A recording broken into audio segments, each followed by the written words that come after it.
The title of the editorial is Sustaining E-Caring Leadership in a Post-Pandemic World.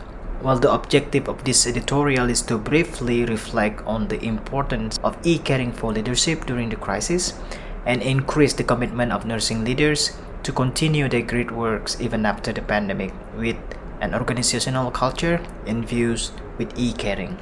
So what is actually the meaning of e-caring leadership? E-caring leadership is actually the combination between e-leadership and caring concepts. So according to Avolio 2014, e-leadership refers to a process of social influence mediated by advanced information technologies to produce a change in attitudes, ways of thinking, behavior, and performance with individuals, groups, and organizations. The technologies include the internet, intranet, instant messaging, email, blogs, document sharing, video conferencing, smart apps, and social media. While caring, according to Watson's 2012, is the essence of nursing or moral imperatives to preserve human dignity and help achieve a higher degree of harmony within the mind, body, and soul through transpersonal relationships. So, caring leadership can be defined as the interpersonal connections between leaders and subordinates, in which the leaders are able to take care of the physical, mental, social, and spiritual health, as well as the quality of life of the employees, mediated by advanced information technologies. In other words, the fundamental principle in e-caring leadership is the ability of leaders to detect the condition of the employees and to be present via technology. So, we raise two questions in this editorial. First, what will happen post-COVID-19?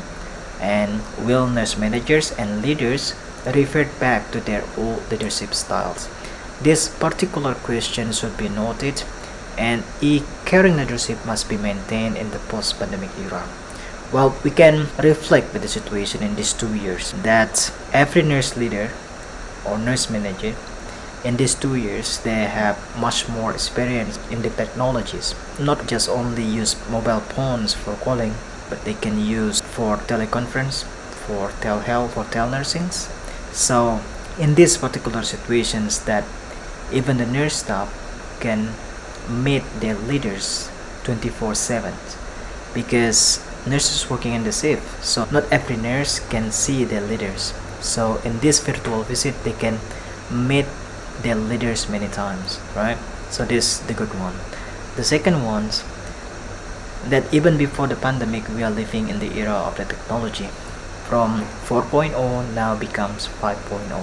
So the technology has been blended into clinical practice, and then nurse managers or nurse leaders are demanded to adopt the technology. So we cannot go back to the old leadership style.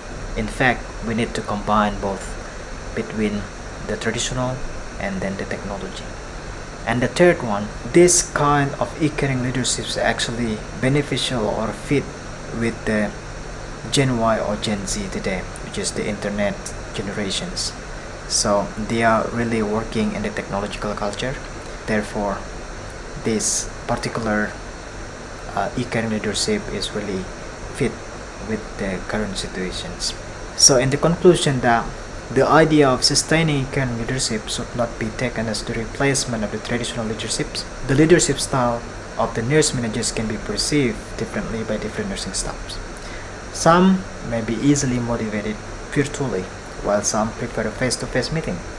Additionally, some may like both technology-based meeting and in-person meetings. Therefore, the leadership should consider a dynamic approach. However, it is worth emphasizing that nurse managers and leaders are now working increasingly by combining electronic and traditional leadership simultaneously. But it should be noted that caring should always be the heart of nursing. So that's we like to say in this editorial. Thank you.